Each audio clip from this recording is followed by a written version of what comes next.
Hi everyone, this is Ronel from Tikaw Habat. Welcome po sa akin channel. Ayan, ang pag-uusapan po natin para sa video na to ay paano nga ba natin ipa-temporary suspend ang ating GCash account once po na nawala ang ating SIM o kaya naman ay cellphone na ginagamit natin dito.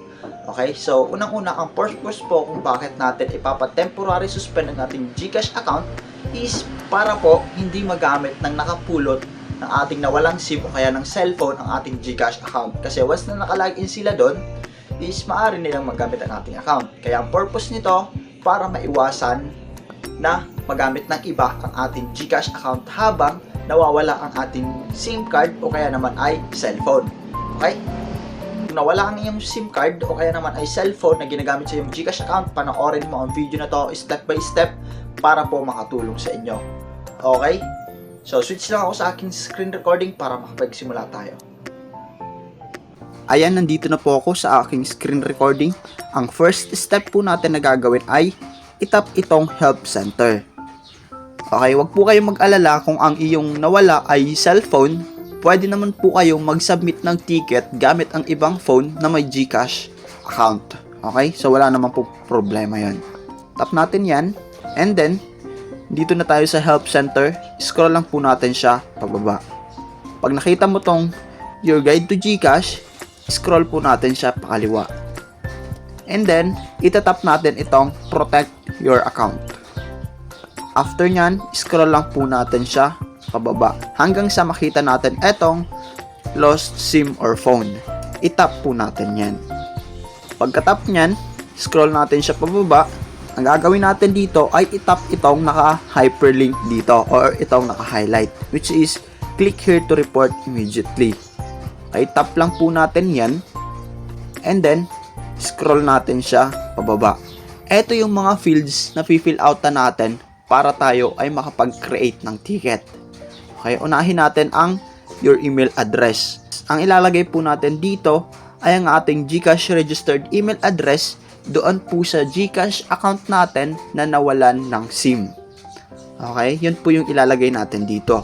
Same lang din po dito sa GCash registered full name. Kung ano yung full name ng GCash account natin na nawala ng SIM card, yun din pong ilalagay natin dito. Ayan. Scroll natin siya.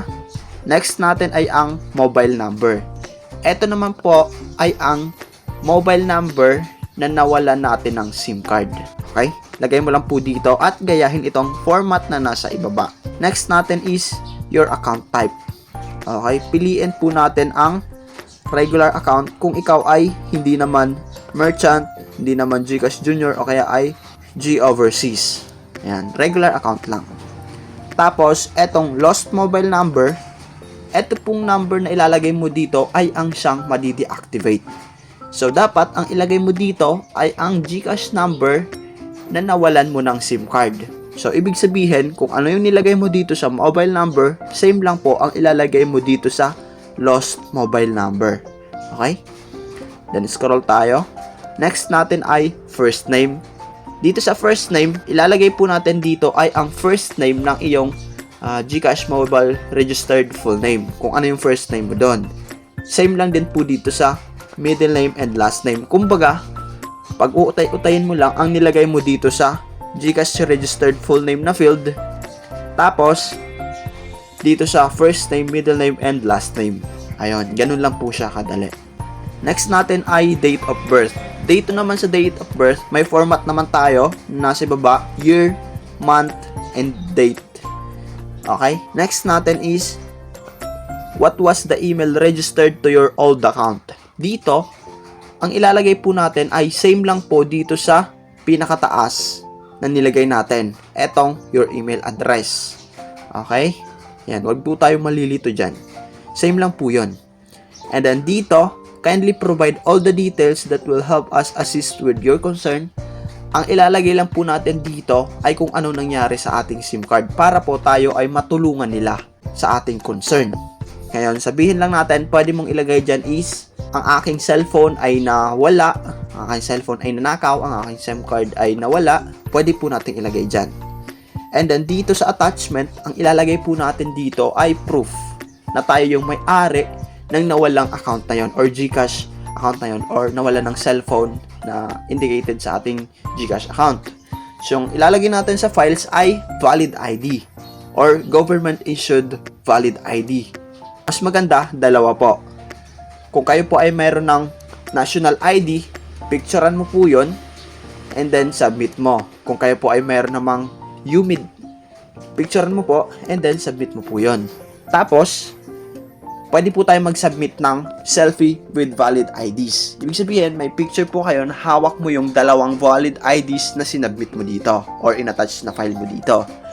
And then, last one natin, ito ay optional lang naman kung nandyan pa po ang kaha ng iyong SIM card. Kumbaga, yung card ng iyong SIM card, nandyan pa, picturean mo po yun. Katunayan na SIM card mo yung nawala. Okay? Ayan, picturean mo and then, i-add files mo dito. After nun, i-submit mo po. Ayan, after mo masubmit, may marireceive ka po na email since auto-generated po ito. So, saang email ka po makaka-receive? Dito ka po makaka-receive ng email sa Gmail na nilagay mo dito sa your email address. Ayan. Dapat, na-open mo po ang ilalagay mo ditong Gmail address. Kasi kapag hindi mo po maayos itong concern mo. Ayan, ganun po siya kasimple. Ngayon, ano yung content ng email na marireceive mo? Meron po itong ticket number. Okay? So, ano po yung gagawin mo doon sa ticket number? Ang gagawin mo doon ay pa-follow up mo para maging active yon.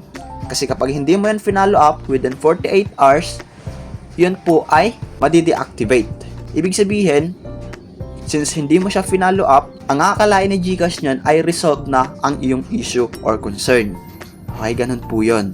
Kaya ang gawin mo, i-follow up mo po ang iyong ticket number na marireceive sa iyong Gmail account.